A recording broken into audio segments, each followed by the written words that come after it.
शाहिद आफरीदी की बेटी की शादी की तैयारियां, तस्वीर सामने आ गईं। दूल्हा कौन है?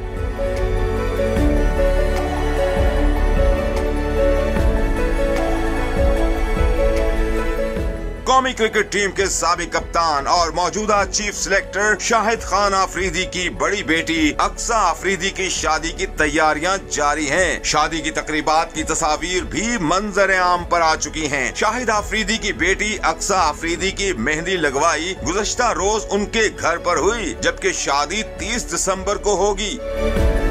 अक्सा आफरीदी की शादी नसीर नासिर नामी शख्स से हो रही है। जोड़े की शादी का डिजिटल कार्ड भी शेयर किया है। दूसरी जानिब कौमी क्रिकेट टीम के फास्ट बॉलर शाहीन शाह आफरीदी और इंशा आफरीदी की शादी की तारीख भी तय पा गई है। शाहीन आफरीदी 3 फरवरी 2023 को रिश्ता अज़दवाज से मुंसलिक हो जाएंगे और इस वक्त दोनों खानदान शादी की तैयारियों में मसरूफ हैं।